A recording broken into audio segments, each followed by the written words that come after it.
Good evening. I'll call the Butte-Silver Council of Commissioners Committee of the Whole meeting to order.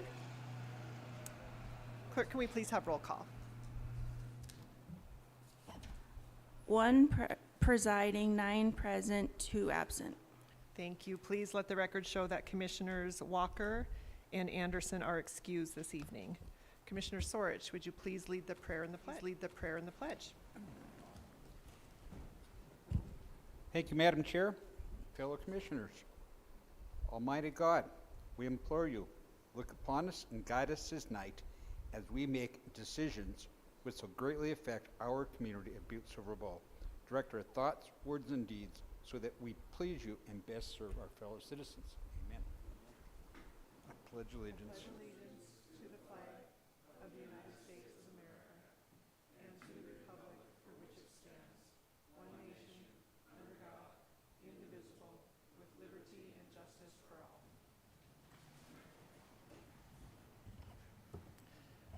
All right, now it's time for public comment on any items on the agenda. If there's anybody in the public that would like to comment, please come forward. Seeing none, I'll move on to the report of the chair.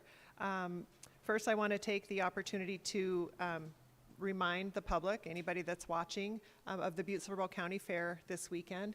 It's going to be the biggest, the best ever. This is a great event. It's family friendly. There's a lot to do, a lot to see. There's even going to be a cornhole tournament, I heard. So yeah, good job, Josh. I also want to take the opportunity to remind people to check your voter registration status. There were some folks removed from the state rolls, and it may have happened to you, and you won't know unless you go check your status. So you can go online to votemt.gov and check your voter registration status. You can also register to vote. You can get information from our clerk and recorder. Registering to vote is quick, it's easy, and it's the most patriotic thing you can do for your country is to vote. Moving on to section 1, bid openings, public hearings, and/or presentations. Number 1, communication number 2024-350, Karen Burns, Community Development Director, requesting Council of Commissioners authorization for a presentation on July 31, 2024, Council of Commissioners meeting to conduct a presentation on the Uptown Butte pedestrian lighting plan completed for Butte-Silver. Director Burns. Thank you, Chairman Shea, members of council. I am Karen Burns, Director of Community Development. This was, there's no one here to hear. I mean, it's exciting though. That's okay. I think we had a ton of excitement last week about the BID and that possibility. And the BID and this study were also asked for or recommended as a result of the Uptown Master Plan.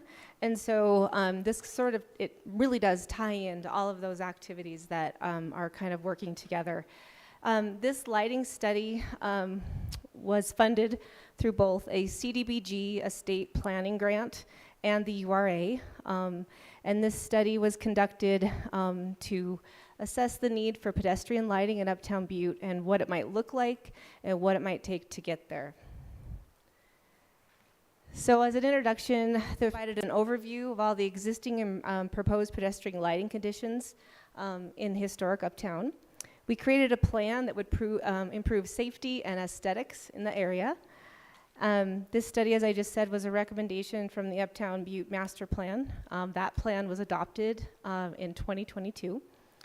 And we want to improve the streetscape is a very high priority to creating a safer and more aesthetic environment for our active pedestrian users. So it sounds like a pretty good thing to be a part of.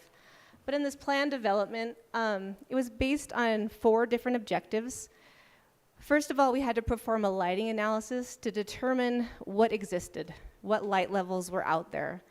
And then we developed a preferred pedestrian light fixture that would match our historic characteristics of Uptown Butte, but also meet dark sky guidelines. Dark sky guidelines are about trying to keep light pollution to a minimum. So instead of projecting light up into the air and all around, it projects it down or projects it where it's needed. And so dark sky guidelines are not adopted necessarily by the state of Montana or by our local communities. Some other local communities have adopted dark sky compliance guidelines. We have not yet, but we thought we'd be ahead of the game and be right there with some dark sky compliant fixtures. We also developed a typical lighting layout for all of our main roads in Uptown, using spacing using spacing with that preferred light fixture that we chose. And we also created a list of the prioritized locations. I know this is really hard for you to see, but it was our study area, and it is the C3 zone of Uptown Butte. This C3 zone matches a lot of our other study areas that are identified in the Uptown Master Plan, like the BID and many others. We also identified who our stakeholder groups were. We created a lighting study committee. The lighting study committee consisted of folks from the Uptown Master Plan Committee, City County Planning, Public Works. We also had representatives that we consulted with Northwestern Energy to help us understand what kind of light fixtures were available to us in their stock of approved fixtures. We also consulted with the Montana Department of Transportation. The first step in our process was to look at the existing conditions. So we had to start with our street characteristics. Our street characteristics are listed there, the principal, the minor, the major, and the local road, and determine what are the requirements for those kinds of streets in regards to lighting and how often they are used by pedestrians. The other existing condition we had to talk about was the existing street lighting. Who owns what? How many special improvement districts or SIDs exist in our study area? So this is a map of our current SIDs, special improvement districts for lighting, in Butte. As you can see, our study area overlaps those. And if you counted, there's like 12 or 13 different lighting districts in our study area. So it's complicated, right? But in that inventory, there are Cobra Head, those are the roadway overhead lights that arch over the road, and then there's also luminaires or acorn-style street lights that you would see in neighborhoods. Turns out, of those, we have the existing locations of all of those, and those are the little tiny pink dots on this map, but there are 230 of them within our study area. Why would we want to know what is existing? Well, it lends to the light illumination of the sidewalks, what is already existing. So we needed to understand what the current light levels were. That's why we went through this part of the exercise. It was tedious, but also worth it.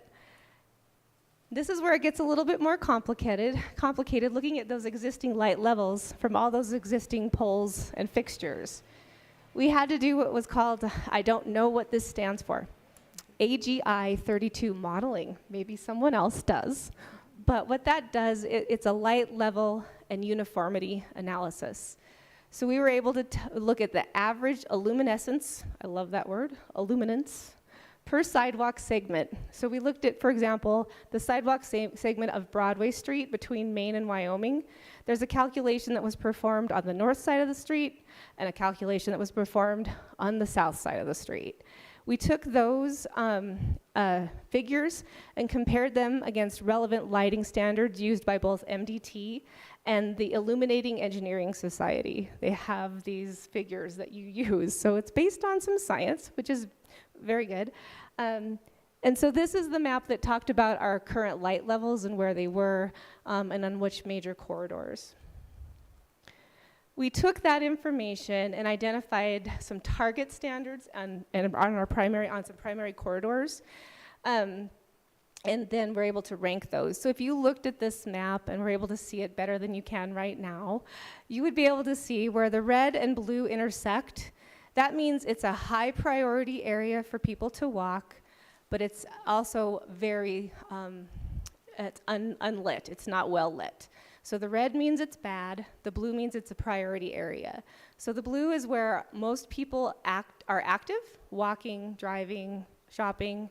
Those are the blue lines, and anytime they intersect with a red line on the sidewalk edges, that's a priority area. The blue and yellow, obviously, is a mid-priority area. That would be Broadway Street. If you looked at this map closely, you'd be able to see that. And then we had to find a fixture. So what are we going to do with a fixture? So We went with, Northwestern Energy has stock options that are approved for pedestrian lighting, and we wanted to make sure we had picked one that offered a match to our historic character of Uptown Butte. There were 3 that we thought did this. These are those acorn-style lights.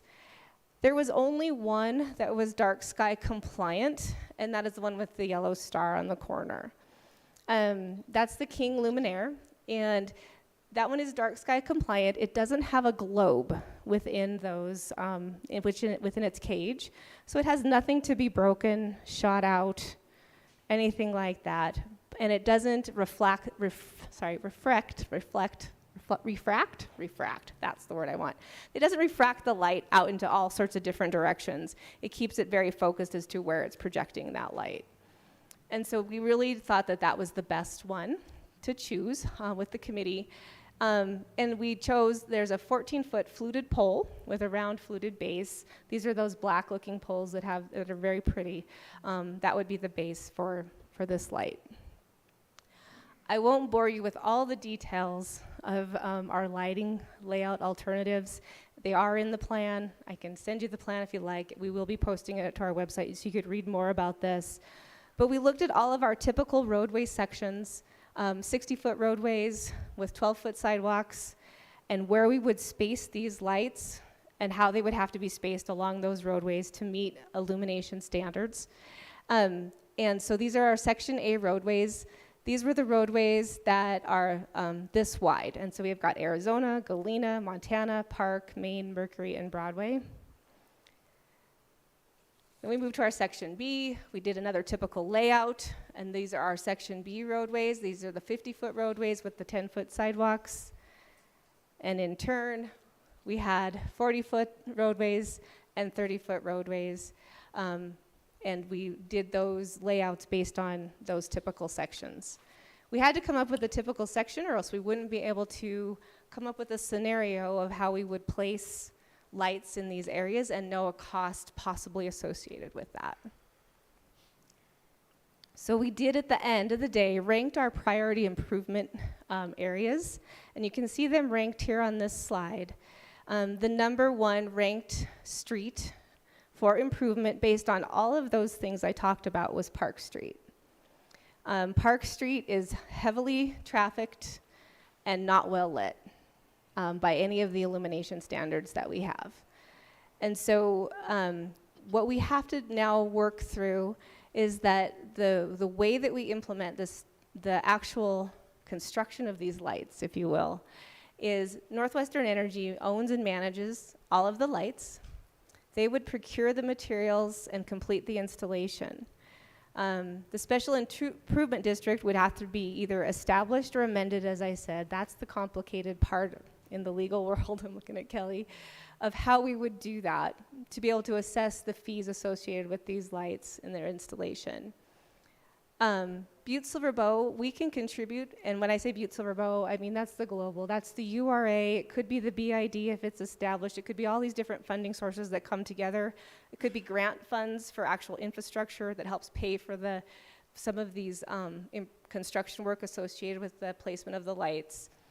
And then the rough estimates that we were able to gather, working with Northwestern Energy and others, is that it would be $45 per month per light if we were to add these into these corridors.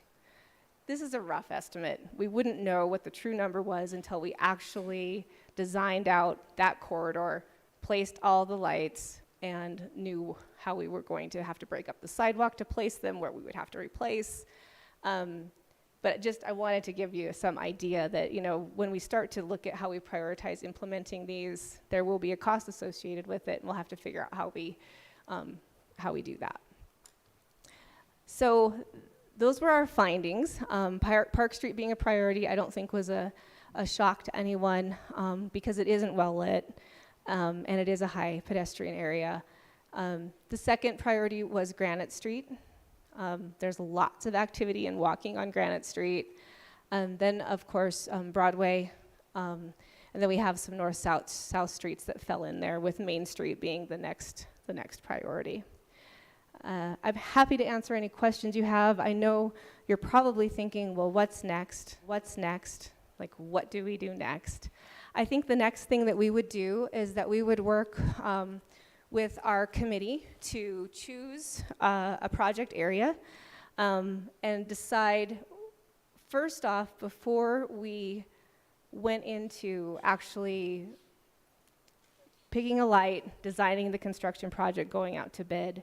I think the first thing that we have to solve is we would need to create an SID to pay for the ongoing electrical and maintenance needs of these lights. The first thing we have to answer is how do we get that done? Are we able to amend an existing SID or multiple existing SIDs?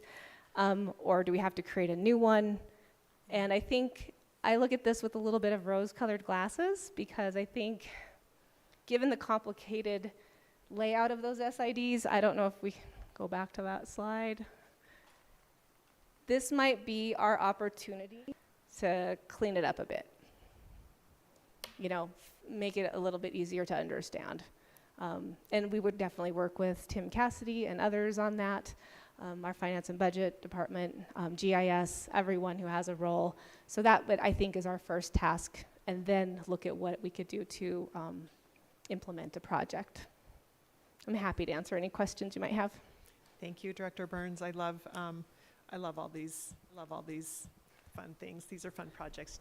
That was a great presentation. Do any commissioners have any questions, comments? Commissioner Sorich. Thank you, Madam Chair. Thank you, Karen, for the presentation. So how many lights are you talking about at $45 per, was it $45 per month? How many lights are we talking about?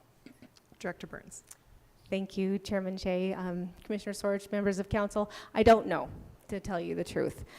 So we could take a typical section and then start counting them. We didn't do that. So if we were going to do all of Park Street, I don't have a number of how many lights that would be necessarily to fill it in for those illumination standards. I don't have that number in front of me. I know I can get it, but I don't have it in front of me. Follow up, Commissioner Okay, Sorich. follow up. So that gets to my question to be, so we don't know how many lights we're having, but you're going to go after try to clean up a special improvement district? And so is that going to be the same amount of lights, or are you going to add lights?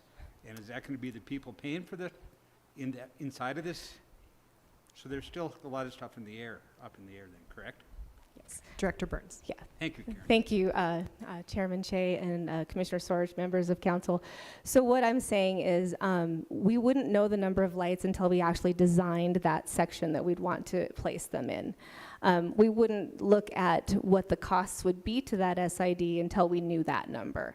What I'm saying is I need to understand the mechanics of how we would even go about placing additional lights into an existing SID.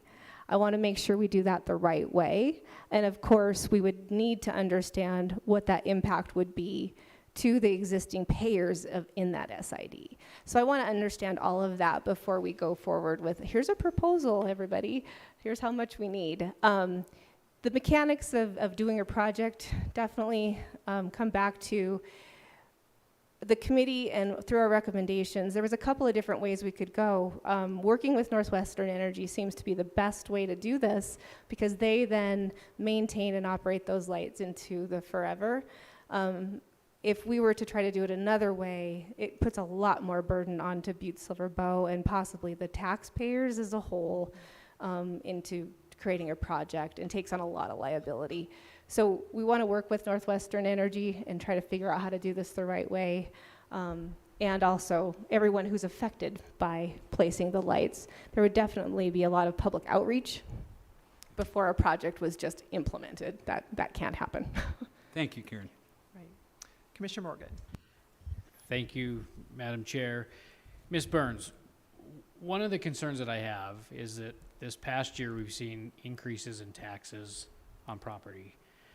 We just had a meeting last week about increasing the taxes on the BID, and now we're talking about increasing another tax on the SID. And it seems like we have for years, we've focused on Uptown Butte in its sole purpose, which I understand it's a historical thing.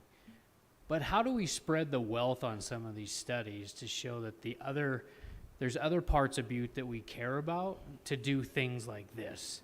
So we're not just attaching taxes to the uptown area, because there's going to be a time that they're going to say, enough is enough.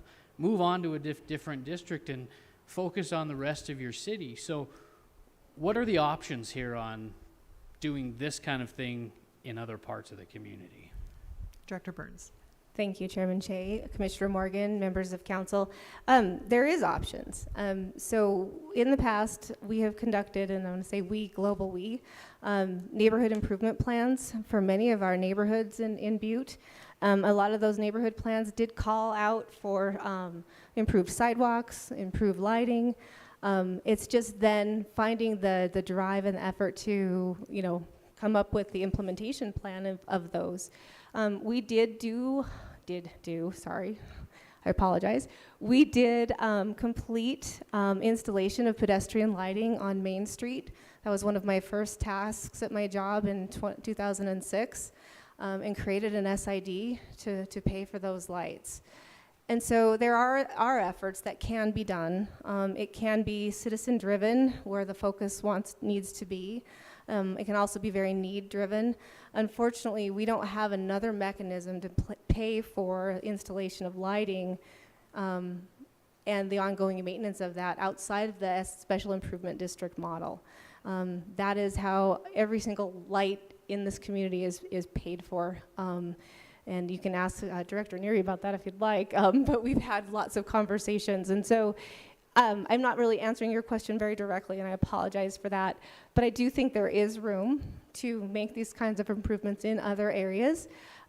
We would need to, I think it takes planning and it takes effort. So this Uptown Master Plan that took 3.5 years to complete really gave us a roadmap of what folks wanted to see in Uptown Butte. I'd never had more public participation in a plan. We launched it during COVID. We had 250 people on a virtual meeting at our kickoff to talk about Uptown Butte. So that showed the importance of that and where people wanted to drive their attention. It doesn't mean we can't focus attention other places. The Harrison Avenue district has great potential in the neighborhoods in and around Harrison Avenue. We created the urban renewal district in that area just to help be the catalyst to drive some of those things. And so, we can start focusing efforts in that area too. So to answer your question, there's tons of potential. But I don't think the funding mechanism necessarily changes for the ongoing installation and maintenance of things like pedestrian lighting.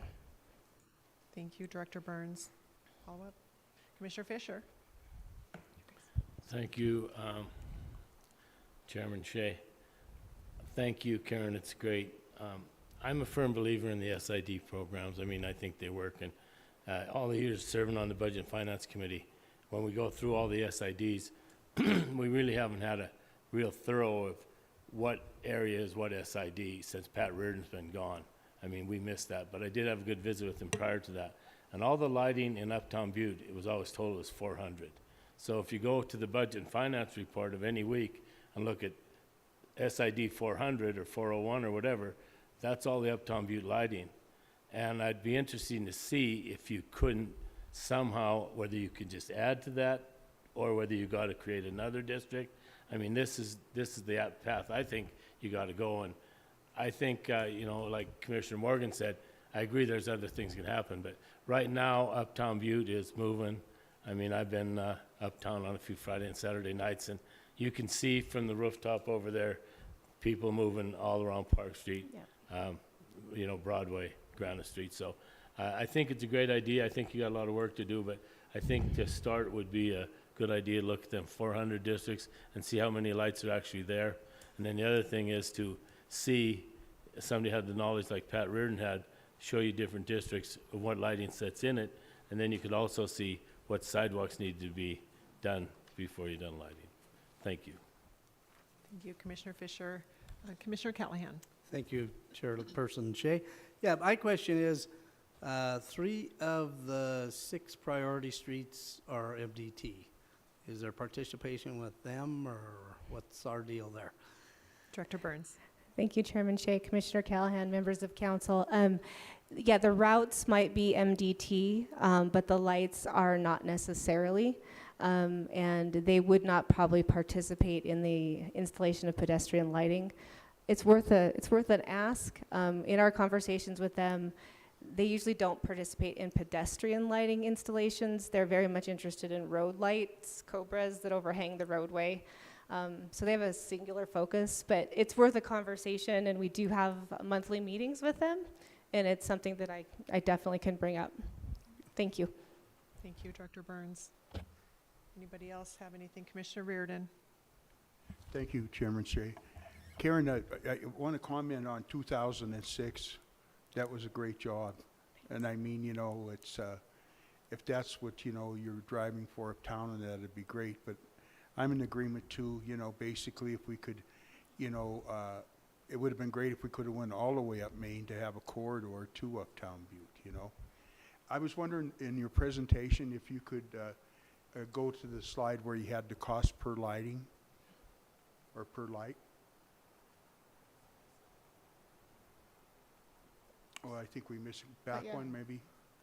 No, it won't go back. Sorry. I missed it. Don't miss it again. Okay.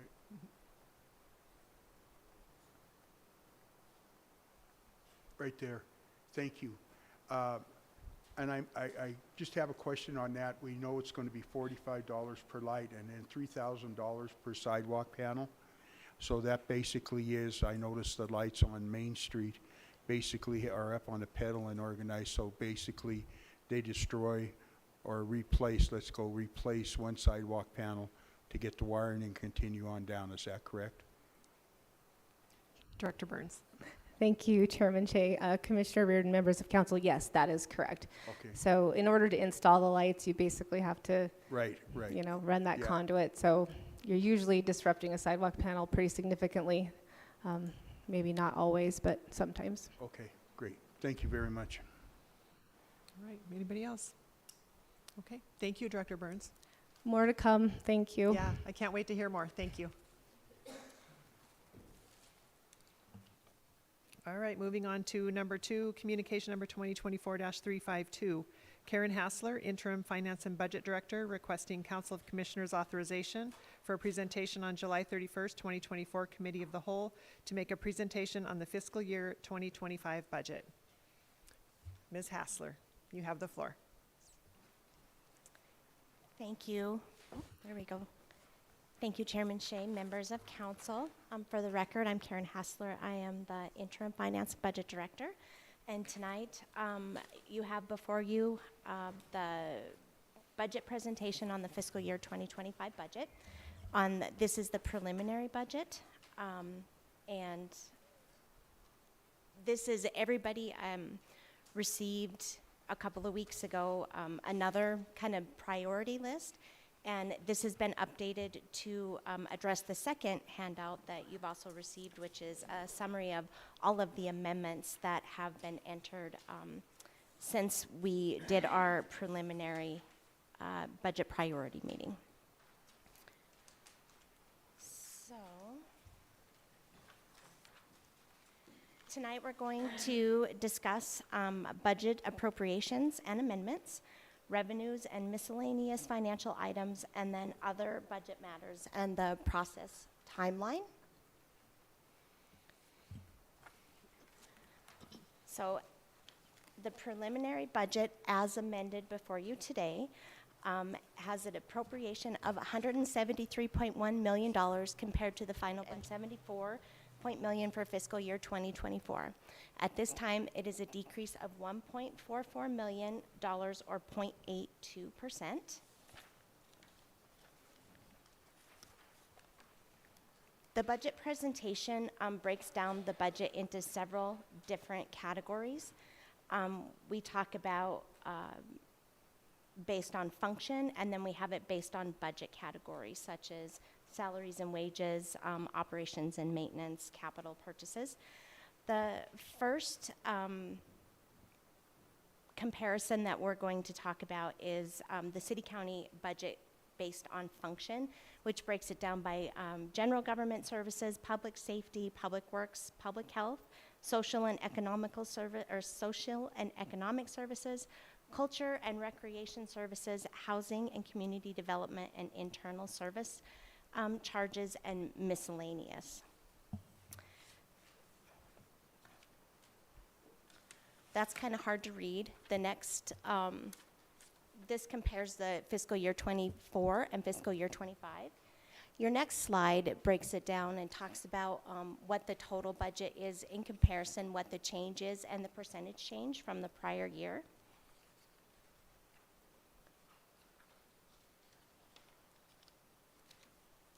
So based on the total percentage of budget, most of the functions remain the same as fiscal year 24, with the exception of general government. General government saw a 1% increase, or $1.56 million. Of this, capital constitutes the greatest portion of the change.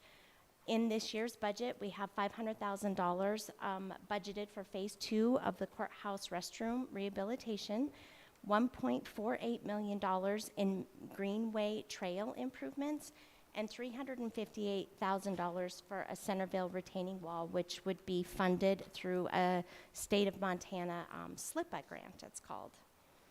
O&M costs increased by $321,000. Grants and donations decreased by $670,000. This is related to a portion of the Greenway Service District that in the past few years, the portion that falls within Anaconda Deer Lodge County, we manage the grant and the work, and then when it is done, we record that as a donation to Anaconda Deer Lodge County. Public safety overall increased by 1%, or $1.329 million. This increase came across all of their categories, such as personnel, O&M, capital. The only category that decreased was debt service. In public works, they also show an increase of 1%, or $1.565 million. Wages increased overall by 5%, capital increased by 12%, and debt service by 7%. The capital component relates to a compactor for the landfill and a loader for the roads. And the debt service increase of 7% relates to the financing of those two pieces of equipment. Under housing and community development, we see a decrease of roughly 4%. This was related to grants and donations. A lot of the expenditures within the housing and community development are related to grants and donations. It decreased by 12.3%, or $1.824 million. This is related to donations, a decrease in donations in the Montana Connections Park. And a portion of it is also offset by some of the new CDBG grants, community development block grants, that were received for the Phoenix Building, the Finland Hotel, the Aspen Place Apartments, and the Butte Rescue Mission. There's a decrease in capital of $3.8 million, and this is also related to a decrease in construction-related costs at the Montana Connections Park, and the purchase of the Armory Building of $2.2 million in fiscal year 24. The next slide, this is the budget based on expenditure type with a comparison to fiscal year 24. 25 is on the left, 24 is on the right. I apologize, it's covering up part of the title there. So this is just kind of a circle graph that shows you. The next slide will show you again the comparison of fiscal year 25 and 24, the change from the prior fiscal year, and the percentage. This budget, when you look at it based on expenditure type, it's very consistent compared to fiscal year 24's budget. Only grants changed more than 1% as a total of the budget. The grants decreased by $2.7 million, or 15.81%. This, again, is due to a decrease in the donations that we see in the community development or housing, community, and economic development sector of the local government. O&M costs overall increased by 3.12% over last year. I think that everyone realizes that it's due to inflation and the increasing costs of utilities that we see just to operate all of our facilities in the local government. Personnel increased by 3.72% overall. This is just for wages and benefits. In this budget is included a 3% COLA for union and non-union employees. Debt service increased by 0.95% or $37,000, and this is also, again, related to the financing of the loader and the compactor for the landfill and the solid waste division. Capital decreased by 3% or $1.43 million. This is due to the continuation and the spend down of the ARPA grants and the completion, not the completion, but working towards the completion of our ARPA projects. And fiscal year 24 had again the $2.2 million for the armory purchase and $2.12 million for rail spur construction at the Montana Connections Park, which did not carry forward into the fiscal year 25 budget.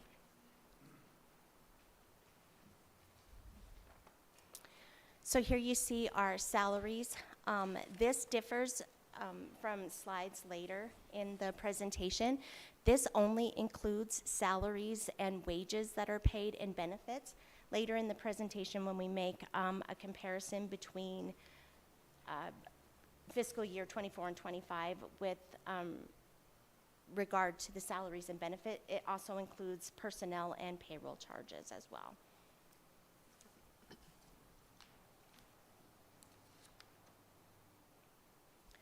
So overall salaries increased by 3.12%. As discussed, we did say that there's a 3% COLA. In some cases, it ends up exceeding that by a little bit because several of our unions not only have a COLA, they also have a step increase within their union contracts. So they, on their anniversary date, may step up a grade, and so that results in a little higher increase than the 3%. The rest of the buckets were increased accordingly. Some of the special pays such as SCBA, EMT pays, longevity pays, clothing allowances, you might see those increase based on negotiated terms within the collective bargaining units. But overall, across the local government, total salaries increased by 2.91%. Total benefits, which is health insurance, workers' comp, unemployment insurance, increased by 5%. Our health insurance benefits did, the premiums did increase significantly this year, but that was offset by the decrease in our workers' comp that we made the switch to the state fund, so it helped offset some of that increase there.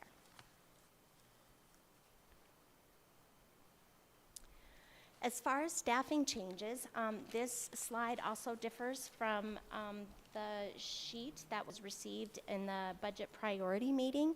There was the addition of a 1.0 FTE service worker. We currently have a 0.25 service worker at the library, and they had requested the increase to a 1.0 service worker so that they could cut back on their contracted services and keep those janitorial services in-house. So altogether, we have a decrease of 0.47 FTEs. Our first sheet had a decrease of 1.47 FTEs. So of this 0.47, we see that we're adding or requesting to add a building and code permit specialist.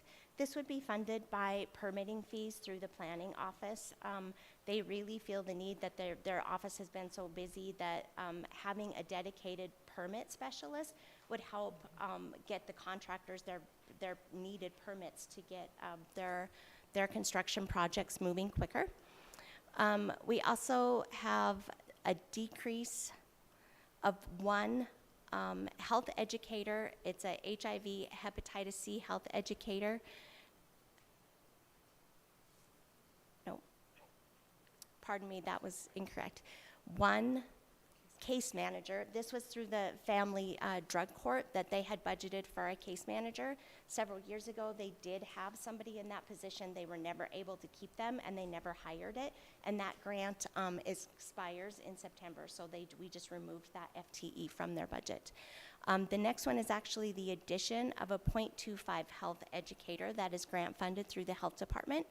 And also an addition of one, it's a project coordinator for the Compass grant through the health department. The next two are paratransit services. In order to provide in our grant, we have regular Saturday service for our regular transit riders, and in order to provide the paratransit services, they require that we also provide a paratransit service for Saturday. So you see that's an addition of a .5 or .2, and then we have a part-time paratransit driver. They would like to increase to a 1.0 FTE just because the demand on their service is so high. These positions are 80% grant funded and 20% covered by local tax dollars. The next one is the request for a housing coordinator that would be funded through a general fund transfer, but they would be pursuing grant funding to continue this going forward. And for our housing plan, Karen Burns, Director Burns, feels that it is imperative to have somebody in this position to help Butte with our housing crisis that, we're having affordable housing crisis that not only we're seeing, but across the state. The next one point, let me see, there's a the DD Council, the Developmentally Disabled Project Coordinator. This position was eliminated, and in turn we are donating those funds towards Silver Bow DD Council for their operations. So we took that position out. The addition of an IT director that would be funded through internal service charges. And there is also 3 cook attendants and 1 kitchen supervisor. Those positions were eliminated for the detention center as we now contract out our food services to help offset those costs. The next is a decrease of a .42 disease intervention specialist. This is a reduction due to a reduction in the funding. The state agency is also going out for RFP. And so until we know for certain that we are the successful candidate for that grant, we did not want to put those funds in the budget. It just puts us at risk of spending money that we may not have the ability to recuperate through the grant process. So once, if we are awarded that grant through the RFP process, then we would go through the unanticipated revenue resolution process to add the funding and the position back to the budget. And then the final position that we talked about there was the service employee, which would be janitorial service, would be housed out of government buildings. But a portion of this person their time would be spent at the library and reduce the need for the janitorial service that we currently contract there. So overall, the total impact of the budget is $182,883. Of tax-supported dollars, it would be a negative $117,987. So that is a savings of tax dollars. Fee-based budgets, which are this is the planning, the permit technician, would be covered by permitting fees. Internal service funds, which are funds that are paid within the government for services that we provide to ourselves, would pay for the IT director, and grant-funded positions would be $91,652 for the total impact of $182,000. Tax-supported funds, this is not only the general fund. If you were to look in the back of your budget book, there is a levy card. And on that levy card, it lists several of the funds that receive tax dollars in order to operate. So we have the general fund, roads, bridges, the civic center, district courts. There are several different funds that receive tax support, as well as they generate revenue through rentals or through services that are provided. So this is not just strictly general fund, but the appropriations within the tax supported funds for fiscal year 24 is that should be 25, pardon me, is 71 million, excluding operating transfers. And the operating transfers are those internal service fund transfers that we talked about, where departments pay other departments for services received within the local government. So this is compared to last year's budget of $67 million, and this is an increase of $4 million in tax-supported funds, or 6%. So here's just a bar graph that shows where the differences are between fiscal year 24 and 25.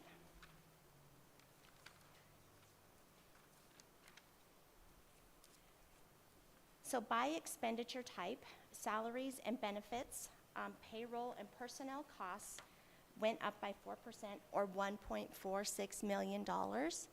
And this is very consistent to what we've seen in the past years. O&M increased by 26,412, or less than 1%, so it remained virtually flat. Debt service decreased by $44,881, and grants increased by 500,000, almost 501,000. This is due to the demolition program last year was budgeted in a 390 line item under code enforcement, and we moved it to grants and donations this year so that it is more easily differentiated from their regular operating budget. And I think that it really stands out. You know, it makes it easier for them to know how much money they have, but then it also stands out as a line item on its own. We also had a new budget for the Montana Opioid Abatement Trust Funds. This is from the multi-state settlement, and it is used to help fund the reduction of harm caused by opioid use. That budget has $225,619 in it. And we also have a reclassification. We had $85,528. This is the amount of money that is being granted to Silverbow DD for their continued operations in lieu of having a full-time employee in that organization. Capital outlay increased by $2.2 million. This is a 15.1% increase. Of this, the major addition is an additional $1.5 million for 3 more buses for our transit system. So in our budget this year, there are $2.5 million for buses. $1 million of that was carried forward from last year. As anybody might know, these buses take a considerable amount of time to build.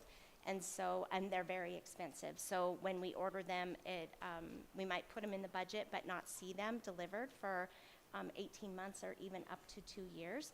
But we do anticipate that we'll be receiving these 5 buses within the next year. Also included in this increase in capital is the loader of $550,000 for roads.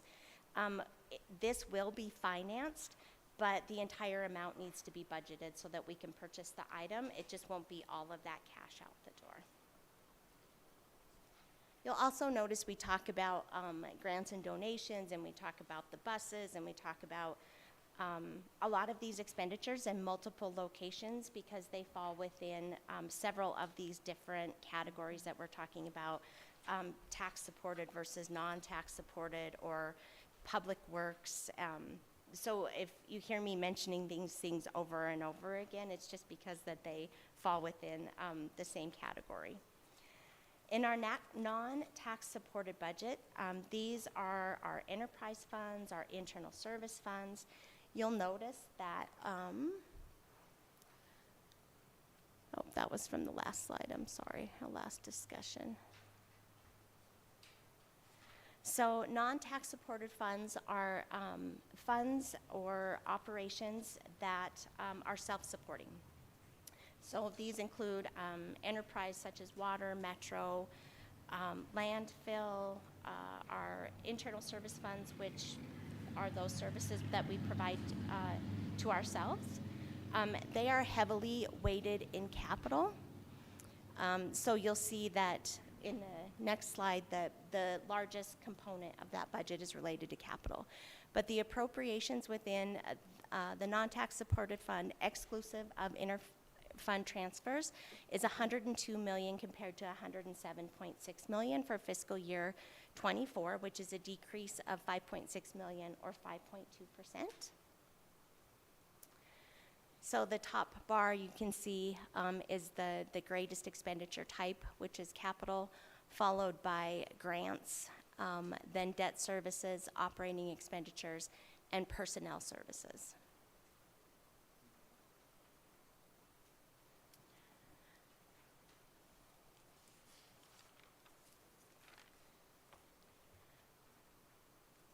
So the biggest decrease here that we can see is related to grants. The grants decreased by 3.6 or $3.26 million. This is related to declining or draws on our community grants that were funded through the ARPA dollars. So we have the Montana Tech or the Highlands College grant, and then the other community grants that were given out for $1 million. And also decreases in the grants that were budgeted for in the Montana Connections Park and in the Greenway to the Anaconda Deer Lodge County. And also a decrease of $135 related to the request for SARDA grants and donations. Debt service has increased by 3%, or $82,000. This is related to financing for the compactor of the landfill. And capital decreased by 9%. The reduction of capital projects at the Montana Connections Park of $2.6 million and the purchase of the Armory building is the main reason why you see this big decrease in capital from the fiscal year 24 budget.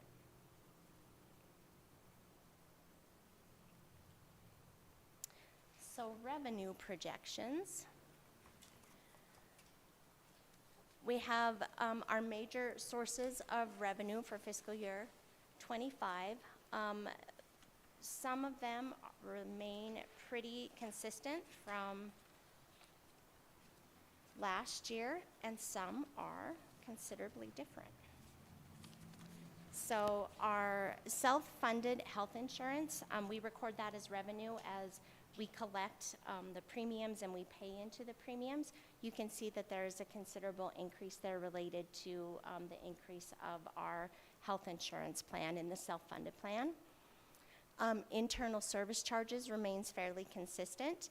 Our internal or interfund transfers have decreased considerably from last year, but this is preliminary and we still have ARPA funds that we need to allocate to budgets. We need to get them committed. And so this interfund transfer number will increase as we move through the budget and amendment process until we get to the final adopted budget. So investment revenue is stable from last year. Miscellaneous revenue, private grants and donations. This is mainly related to the dollars that we receive from Atlantic Richfield to fund our Department of Reclamation. They receive a 2% increase every year, so this remains fairly stable. The special assessments, these are our SID districts for our lighting and our sidewalks. This is based on the actual cost, and so once the fiscal year 24 budget is closed and we have everything set for the fiscal year 25, this revenue projection may increase or decrease depending on what the reserves and the cash is currently for those SID funds. Fines and forfeitures remain stable. Charges for services increased, and I think that, as we'll discuss in the user rate fee, this is due to a proposed 3% increase in the Metro Sewer rates for fiscal year 25. Federal and state and intergovernmental grants, these have also decreased, and this is just due to I think across the board we're seeing some decreases in the amount of federal funding that is available for some of our health department operations. We do still have some large federal grants, such as the FLAP grant and the Economic Development Grant for the Silver Lake. So we still do have some large grants out there, but I think the trend is that we're seeing some of those revenues decline. Licenses and permits remains fairly stable, and then when you get to the last line, taxes, that's everybody's, you know, the driving force behind the budget is taxes. Right now, based on, it shows there 36,985,436, and this number was based on an increase in the gross proceeds. We did see an increase in the total projected taxable value. Last year it was 10.21 million. Does that say 10.107 million? And this year it's to 11.29. This increase results in additional revenue of $358,000.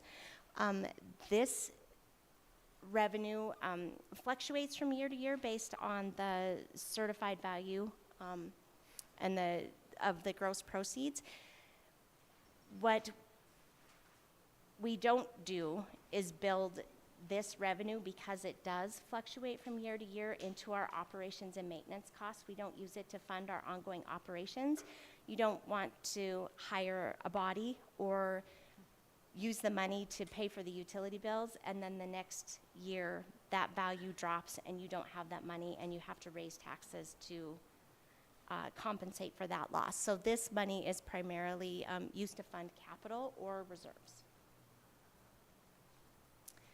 So there was no property tax reappraisal in fiscal year 25. We did receive an estimated certified value on just real property from the Department of Revenue, and they estimated that it would increase by 2%.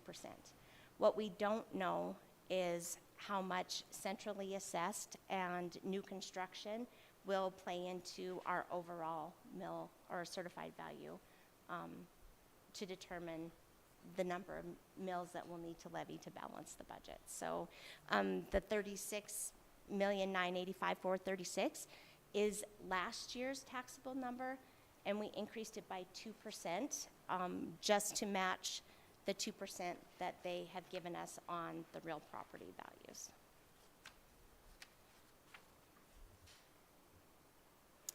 So as for the significant grant revenues, we talked about we still have $7.9 million in federal land access program grant dollars for the realignment of Roosevelt Drive, $3.2 million for improvements at the Silver Lake water system.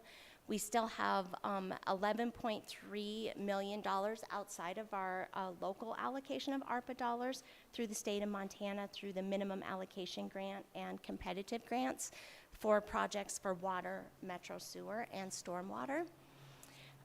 This year we continue to carry a balance of $300,000 in Big Sky Trust Fund grants for Praxis, and we have $2.9 million for the Phoenix Building, the Butte Rescue Mission, the Aspen Place Apartments, and the Finland Hotel.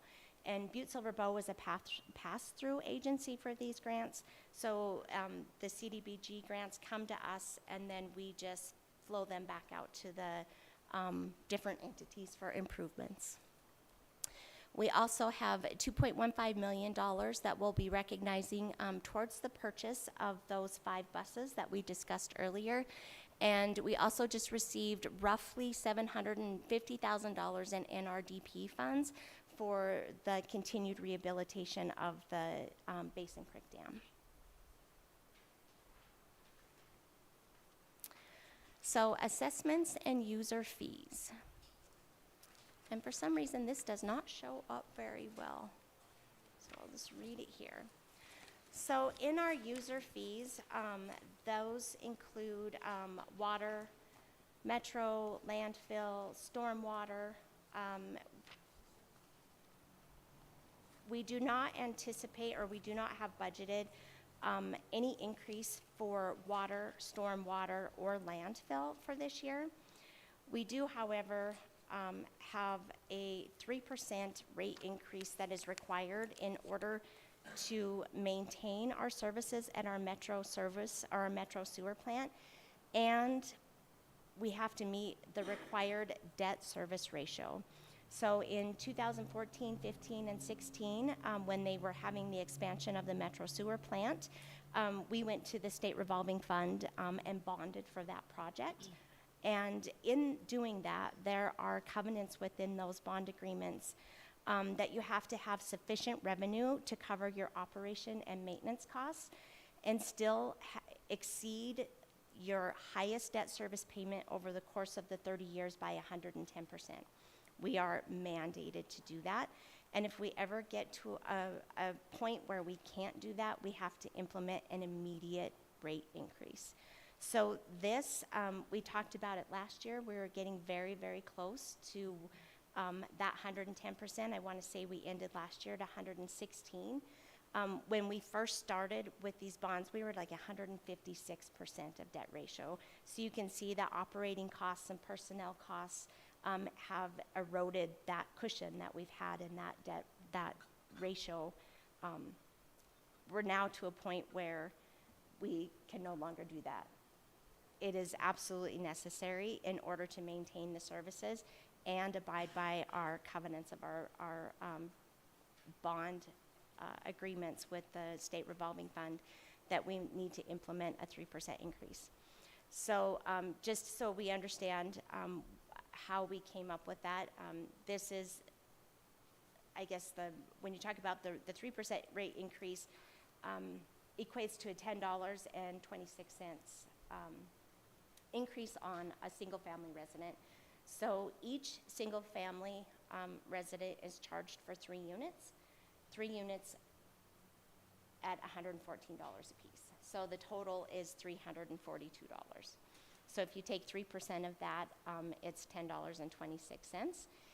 Multifamily units are also charged for 3 units. So if you had a duplex, you'd get charged for 6. Or if you had, a fourplex, you'd get charged for 12.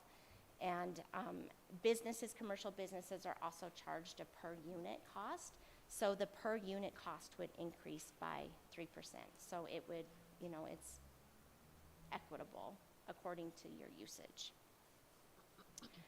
At this time, there is no increase in the countywide road maintenance district. The cost will remain at $87.71 per unit.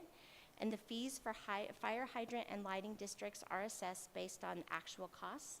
And the rates will be established in resolution once the fiscal year end for 2024 is done and fiscal year 2025 budget has been finalized. So we have a public hearing that is scheduled to begin on August 14th, and it will continue until the adoption of the amended budget. The tentative adoption date of the final budget is August 28th, and it would be dependent on the receipt of the certified values. So we anticipate receiving those early next week, but there have been times when they have been delayed, and so this is just a tentative schedule. So with nothing further, I would love to take any questions. Thank you, Ms. Hassler. That was very enlightening, as always. Commissioner Sorich. Thank you, Madam Chair. Karen, thank you much for the presentation. And thank you for the hours that you and your office have put in to put this together. It's not a 9-to-5 job. I know you spend a lot of time away from home, and you and your office, like with a lot of other employees do, but I just want to say thank you. But I do have a couple questions, just maybe, you talked about grants and donations that were decreased by 2.76 million. Could you expand on that a little bit more? Where were they from? What are more names? Where do the grants and donations that were? So Sorry, Ms. Burns, or Ms. Hassler, go ahead. Chairman Shea, Commissioner, Storage members of council. The majority of the decrease in the grants we see in the budget for 2025 were in the TIFID or the Montana Connections Park. Okay. They had previously had $1 million for DeVal, $600,000 in rail rehabilitation grants to the Port of Montana, $14,000 for electric car chargers, $300,000 for Sean Paris, and $400,000 for the Greenway. So that's where the majority of the decrease is. In this year's budget is related to grants that were not budgeted this year in the Montana Connections Park. Just one follow-up, please. Commissioner Sorich. And thank you, Karen. And also, kind of grant and donation, still a related question. It says, grants and donations increased by 141.9%, 500,000. Where did that money come from?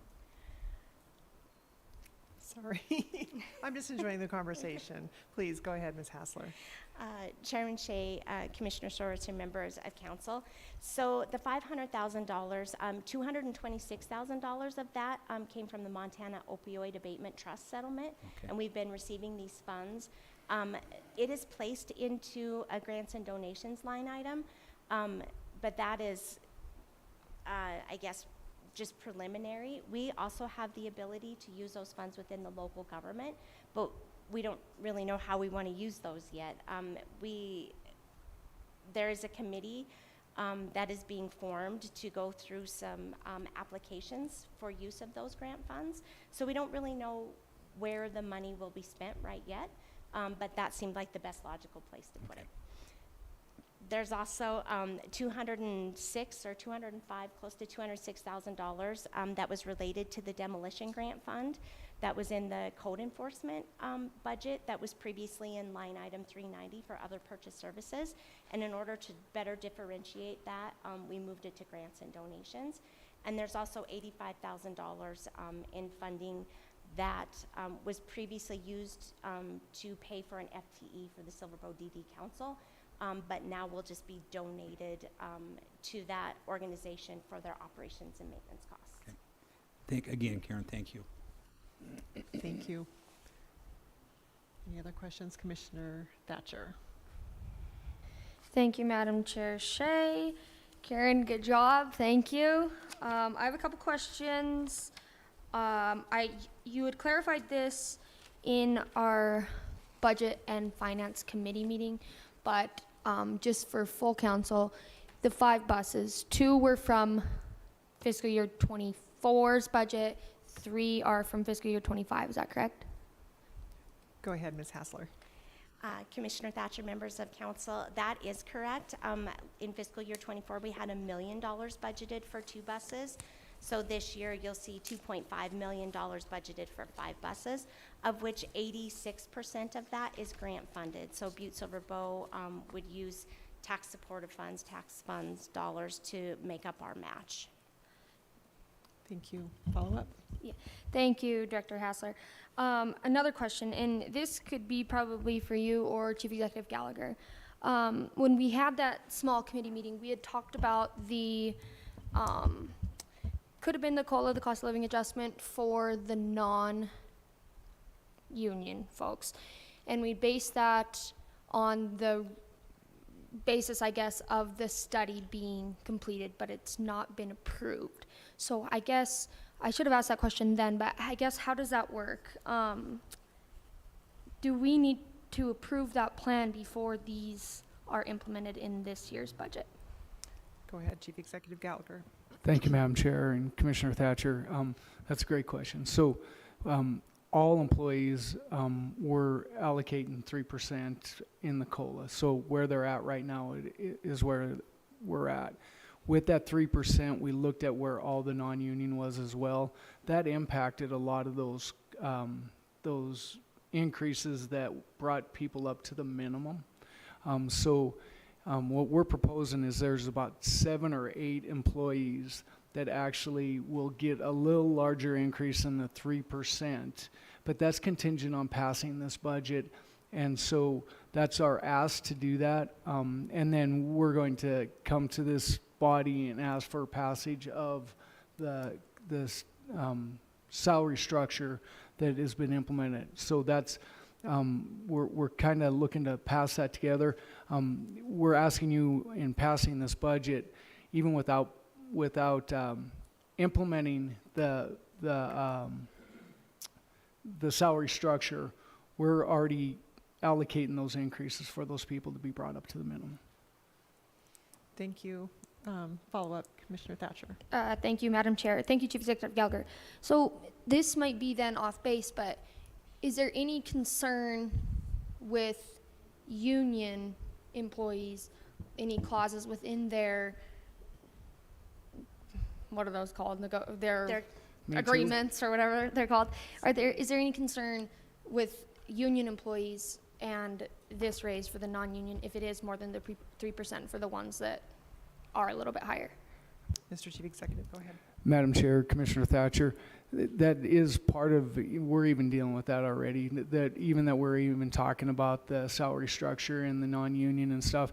Many of the unions are coming to us and they want to know what the structure is and how that impacts different employees and stuff.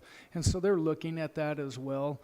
One of the things I feel very strongly is that, our unions and are well represented, and not saying that, they don't have the right to come in and negotiate, and they absolutely do, and fair bargaining for their wages. But we feel strong that we're competitive in their wages, and I think it shows throughout when we look at wages throughout the state as comparable on those. So, although it can impact, there's always things brought in, no matter what we do. There's always things brought in from the unions that are brought to us that are saying, well, what are these increases? And some of the things that go into unions are different than what we do with non-union, right? There's different benefits in union packages that affect the bottom line. And so all those things are brought in. And so when we go through those negotiations, we try to bring a fair package to them. But can it affect it? Yes, absolutely it can. But we don't think that these increases are so large that they're going to impact our labor negotiations with the unions. Thank you, Mr. Gallagher. Go ahead, follow up. Okay, this is it. Thank you, Madam Chair. Thank you, Chief Executive Gallagher. So you're going to ask us to approve hand in hand, essentially, almost. So that is almost complete, or the pay study is almost complete, it's coming, or? Go ahead, Chief Executive Gallagher. Thank you, Madam Chair, Commissioner Thatcher. It is complete for where we're at and what we know with the salary structure. And as I said, I'm not positive it was 7 or 8 employees that fall below, even with the COLA, that would be the minimum of what their rate should be based on their position. And so, and as we brought to this body a few weeks ago, I think that impacts about $40,000 total impact to the budget. And so, it's a lot smaller than what I actually thought it was going to be when we brought this study out. And I think that the impact is that we're creating a structure so that non-union can be competitive, much like our unions are as well. Thank you very much. I would like to just ask a couple questions, and I have a couple comments about that whole process. What was the threshold? Because I was looking at the documents that you sent earlier today. What was the threshold to determine who was going to get an early implementation, so to speak, versus some of the other folks? Thank you, Madam Chair and Commissioners. So the threshold was the minimum based on the salary that was, as we looked at those. So each one has a level, and so the levels of those and where each one of those positions fall. And so the threshold is if that position is shown at the level that is determined through that survey is not meeting minimum, even with the COLA, then we're going to increase them just to get them to minimum. The other ones that are just at minimum or above, they will not receive that increase. And the one thing about the CMS salary survey is that there is no requirement for us to come in and give a large increase. The only requirement within the CMS survey is that we keep our employees at least at minimum. We would like to get people at midpoint to be competitive, and that's if we have the ability within the budget and knowing that as growth and things come into to to local government. We'd like to become competitive and hit the midpoint. But at no time, and that's every year that we come to this body, we can determine what that is and what kind of increase that could be. And that can be incrementally trying to get people moved up to be at that competitive market, because we know that we're competing for employees every single day. We lose employees every day to the private market, to other entities and stuff. So we want to be competitive. We know we are when it comes to benefits, but we need to be there with our salaries too. We don't need to be at high market. We definitely don't want to be below market. We want to at least be at the minimum market and try to get to that midpoint, and that's the goal of this CMS salary structure. I hope that answers your question. For the most part, yes. I know that, I was able to participate in the early stages of that, and this is something that I firmly believe needs to be put in place, set in stone, and it needs to be there so the people can trust the organization that they work for. And I think this is a really great move that you're making. I believe that the non-union employees deserve to know what to expect. They don't get to go to the table. And God bless the unions for getting to do that, because they've kind of opened the doors for everybody, for equity for everybody and benefits for everybody. I believe that a plan will lead to transparency, which is super important to me, and I know it's important to a lot of people up here and in this room, sustainability and equity. And the biggest piece of that for me is the equity piece. So I think this is really great. I'm really interested in moving forward with the full plan and learning more about the cost of the full implementation, and how those people who are above market will be handled, and those people who are above minimum and maybe still below market for their time in position. So just wanted to add that. Commissioner Reardon, I think you had some comments. Thank you, Chairman Shea. I just got a couple things. I think that this budget it's a hell of a job that was done by both parties, the executive branch and all that. And I just wanted to put a note out to Public Works. Their budgeting coming in the way it does, and I don't know if people around town, if you're around town, I think that I've seen more pavement put down in the last couple of years than probably the prior 5 or so. So it's a good job there. Where I'm getting at is this increase on the Metro Sewer. I mean, I realize that it has to happen and all that, it's just, one of the scenarios that we have to comply to. But I again just want, and I know this isn't budgetary, or it might be budgetary, is the fact that do we, again, I don't know if my fellow members or commissioners remember, I didn't bring it up once, but I brought it up twice about the hookup fees for these utilities, for the water and for the Metro Sewer, which are being charged in Bozeman, Missoula, and other cities and all that. And they said it was a procedure that was timely. I don't know how much costly it is, but this might help offset the demand of Metro Sewer and water and everything like that. So I just like to put that out there for the future and all that stuff, and it might help our taxpayers down the road where they don't have to absorb, so much of the cost. But it's something that we got to definitely look at down the road. So. And I just want to commend everybody. I think this budget's been done quite well. We still got a few corners to turn in and all that, but I want to thank you for your effort. Thank you, Commissioner Reardon. Commissioner Fisher. Thank you, Madam Chair Shea. Karen, excellent job. Thank you. Everything looks readily in form for another year. Not directed at you, but I'm going to have to be sold a little bit on this full-time employee for the housing coordinator. I mean, I'm not ready to do it tonight, but I might have to be sold on that a little bit. See what's coming from. I know it's going to be funded through a GF transfer and possibly URD funds, but that's something I may have to be sold on a little bit. And with that, I'm just going to leave that lay for a minute, but I do have a few other questions. As we move to this sheet here about summary of amendments to fiscal year 25, this one here, I'd like to go down to the one about the park and rec, salaries and wages. The change is $42,830 on one of these, And then you go down to another one, which that increases the employee contributions. Then you go down again, and salary and wages go from 181 to 197, another $15,637 increase, which raises another employee contributions.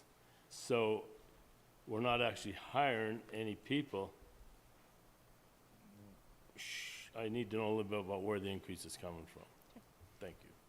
Thank you, Commissioner Fisher. Ms. Hassler. Chairman Shea, Commissioner Fisher, members of council, these are not actually increases or new wages and salaries. We had, I believe it was a Teamster position, somebody that worked in the Parks Department, and their allocation was split between roads and parks. They worked at the golf course in the summer. When that person retired and they hired somebody into that position, that particular position allowed for, I think, a laborer or a Teamster to fill that position. And so we had a laborer move in there, so we had some jostling of different collective bargaining unit employees. And when they were budgeted for, they were accidentally budgeted in roads, and they should be partially budgeted out of the golf course and parks. So this just correctly allocates their wages. You'll see up above under roads and street maintenance, it's a negative 58,467, and employer contributions of 31,581. So it's just taking those costs out of the roads department where they were incorrectly budgeting that position, and moving them to where they should be budgeted, which is in the parks and the golf course. Follow up? Thank you, ahead. Karen. Good explanation. Thank you. Commissioner O'Neill. Thank you, Madam Chair. Appreciate it. Just want to, Karen, thank you for all the hard work you guys do in the budget. Very much appreciated. And I know we may have talked about it before, but like the marijuana money, I probably ask you this all the time, but I can't remember how much there is and where that's going. And I apologize. I'll ask you this 100 more times. I keep forgetting, so thank you. Go ahead, Ms. Hassler. Thank you, Commissioner O'Neill, members of council. We receive, I want to say, around $300,000 a year in local option marijuana tax funds. Currently, the only cost that we have budgeted out of its fund 2115 is for the adult misdemeanor probation officer and the related costs, so salaries and wages, and then her costs related to her employment, travel, training, office supplies, different costs. And it's roughly, I want to say, right about $100,000 with benefits, wages, and all of the other costs. So. Thank you. Thank you. Commissioner Fisher. Thank you, Madam Chair Shea. I guess follow up on the conversation that Commissioner Thatcher was having with Chief Executive on the study. I need a point of clarification, because I believe the last time we had that was before the Personnel Committee, and we had quite a gathering here. So I don't know if that comes back to the Personnel Committee or whether it goes directly to Council. Go ahead, Chief Executive Gallagher. Madam Chair, Commissioner Fisher, I believe as we left the Personnel Committee, I think that it was agreed upon to bring it forward to the council, and I wanted to make sure that we brought the impact of what that was, so that everyone was able to see what the budget impact was as we were going through the budget increases this year, and so to show that and to really concurrently ask you to adopt that plan concurrently with the budget this year. Commissioner Fisher. I can understand that point, but I believe an email I read today said that an email you sent, that the study wasn't complete yet. Go ahead, Chief Executive Gallagher. Madam Chair, Commissioner Fisher, I believe that it said that the council has not adopted it yet. I don't think my wording said it was not complete. I believe it said that it was not adopted by the council yet. The study is complete. We will bring forth all of the parameters around it. And there's even 5-year projections out of what it could look like if we were to bring everybody to midpoint and all the other things. So we can share that as we move forward. Today, I sent that out to all employees so they had an understanding of where that plan was. But I believe that what the email that went out today just showed so that those that hadn't seen it on either the personnel committee or had been brought forth by any of the directors, that the employees saw the process that we got to as we went forward. But the study is complete. Thank you, Mr. Chief Executive. I assume that there would be a communication introduced to the council for us to approve that, and if Commissioner Fisher so desired, he could certainly refer it back to the Personnel Committee. Follow up, Commissioner Fisher. Thank you, Madam Chair. Thank you, Chief Executive Gallagher. I agree with that. It was just my understanding that on the Personnel Committee last time we met, it was John Sorich, Commissioner Shea, and I think John Reardon sat in. We had a group of people out here in the audience, all the directors out here. And I thought at that time, we agreed that the Personnel Committee would review before that went to First Council. But if that's not the case, I can take it to the next level. Thank you. Thank you, Commissioner Fisher. Chief Executive Gallagher. Yeah, Madam Chair, Commissioner Fisher, if that's the case, I could go back and review to make sure that, and if that's the case, we have no problem with referring it to the Personnel Committee so you're able to review it, and then we can bring it forth to the full council if that's the preference. Okay, thank you. It would have to go on a regular meeting agenda to start anyway, so we could decide from there as a group. So yeah, thank you. Thank you for that information. Commissioner Thatcher. Thank you, Madam Chair Shea. Just one last question on that then. So if we're going to approve this hand in hand and you're going to submit a communication, we are confident, because I sat in on that meeting and I had expressed that this needs to go to the employees. They need to be able to take a look at this. We are confident that the employees that this will affect, each of them have been able to take a look at this. Go ahead, Chief Executive Gallagher. Madam Chair, Commissioner Thatcher, that is our intent, that we will get this out to them. That each employee that this will impact has not been informed yet, but we will get that out to them. We wanted to get it to you so that you know what the impact would be. Thank you, Mr. Chief Executive. The decisions are never easy, and I think just communicating in a transparent way is really, really important to make sure that we can get something done and get something in place, and that we never have to go through this again, would be my preference. Any other questions, comments, concerns from commissioners?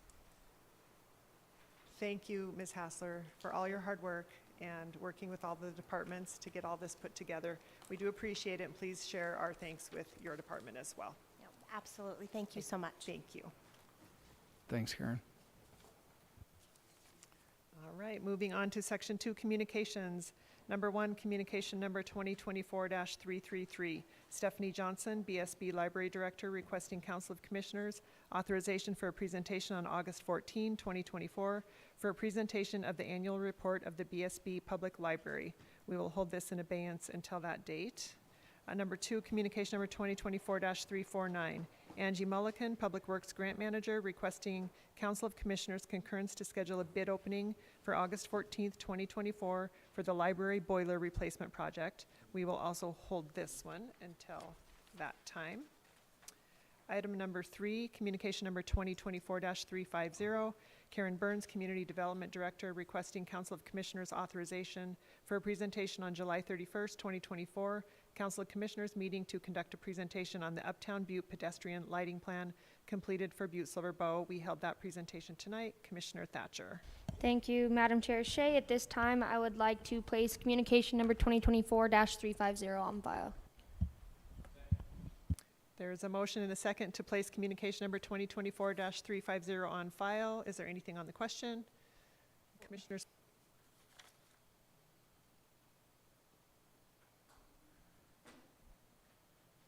Would anyone like to change their vote? Clerk, please record the vote. 10 yea, 0 nay. 10 yea, 0 nay, motion passes. Item number 4, communication number 2024-351, Karen Hassler, Interim Finance and Budget Director, requesting Council of Commissioners to refer the fiscal year 2025 preliminary budget to the Committee of the Whole meeting on July 31st, 2024 for further discussion. I do believe that there are some commissioners that have some items they'd like to bring up at this time. Commissioner Reardon. Thank you, Madam Chair. I've had 2 rehearsals on this, so this is the finale. Okay. I would like to make a motion to allocate $300,000 of the ARPA funds directly received by Butte-Silver to the National Affordable Housing Network for infrastructure work on affordable housing projects. A contract will be entered into with the NAHN for the exact details and timing of work to be completed. Thank you. Yeah. You got a second? Yeah. Okay. All right, so can I have that motion? Yeah. There's a motion and a second on the floor to add $300,000 of ARPA money to allocated towards for infrastructure work that would be done under contract, which would also need to be approved by this budget. And this would be to add this to the preliminary budget. Right. I got some more. Anything on the question? Go ahead, Commissioner Reardon. Well, I'll just reiterate, I've been working with Chief Executive Yeah. Gallagher and the Budget Department. This is a budget neutral procedure. It's left over from ARPA grants. And basically what it'll do is it'll help that project along down on Iron Street and some other things and all that. So it's a great investment in Central Butte and all that, and the money's there. And the people in that area would really appreciate the effort that we put toward them. So thank you. Thank you, Commissioner Reardon. Chief Executive Gallagher, would you like to say anything? Sure. Madam Chair, Commissioner Reardon, I appreciate the conversations that Commissioner Reardon and I had about this money. NON has come to us and they had requested that they needed about $300,000 to complete some of the projects that they needed to do on the Iron Street project, but also working with them to further maybe have some land donations to help them further their mission. And so we're going to work with NON to do that. And so Commissioner Reardon and I have talked about that, and we're going to continue to work with NON as we progress forward to help address the affordable housing needs within Butte-Silver. Thank you, Mr. Chief Executive. I think it's a great idea, and I think that NON does some really great work. There's a lot of organizations that do a lot of great work around affordable housing. It's so important right now, as housing is such a driver of wellness in general. So there's a motion and a second on the floor to add $300,000 of ARPA funds to allocated for NON. Anything on the question? Anything else on the question? Commissioner Thatcher. Thank you, Madam Chair. I wouldn't say anything on your question. Just Caitlin, I would say of ARPA. So we're not giving it to ARPA. Thank you, Commissioner Thatcher. All right. All right, would commissioners please vote?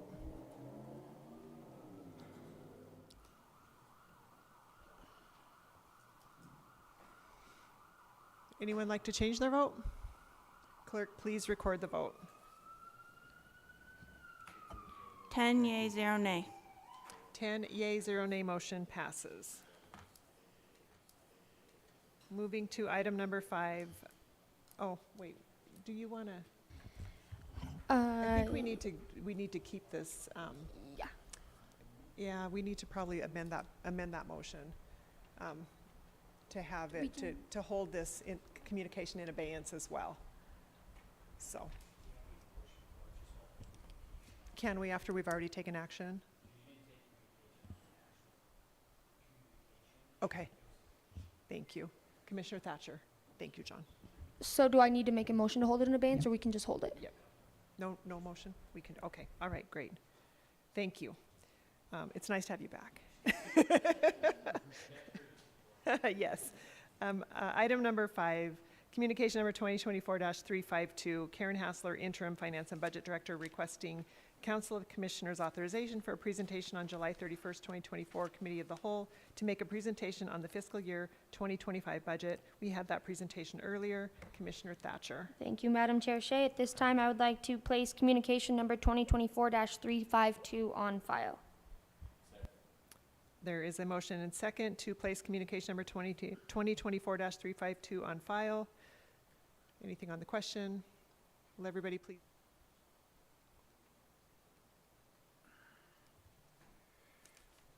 Clerk, please record the vote. 10 yea, 0 nay. 10 yea, 0 nay, motion, 0 nay, motion passes. Item number 6, communication number 2024-355.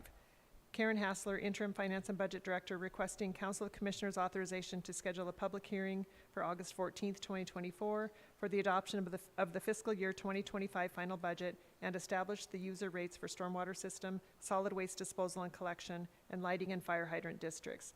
A public hearing will begin on August 14th, 2024 and be continued until the Council of Commissioners sets a date to adopt the fiscal year 2025 final budget and fix the rate and levies. We will hold this until that time. Item number 7, communication number 2024-356. Karen Hassler, Interim Finance and Budget Director, requesting Council of Commissioners authorization to schedule a public hearing for August 14th, 2024 to establish the user rates for Metro Sewer. The public hearing will begin on August 14th, 2024 and be continued until the Council of Commissioners sets a date to adopt the fiscal year 2025 final budget and fix the rate. We will also hold this until that time. All right, moving to public comment on any matter not on the agenda. Anybody out there? Doesn't look like it. Any commissioners have anything to add for the good of the order? Go ahead, Commissioner O'Neill. Thank you, Madam Chair. It's the last Wednesday I can say it, but get your tickets, get your cowboy hats. Let's go. It's going to be crazy. It's going to be fun. And seriously, thank you to all the help, especially from Public Works. I'm going to get a big list, and I'll thank everybody again, but big thanks. Bill Melvin and his crew, all of them, thank you. I hope to see you there. Let's go. It's going to be awesome. All right, everybody, make sure you make it to the Butte-Silver County Fair. I would take a motion to adjourn. So made. Motion and second to adjourn. Everybody in favor, say aye.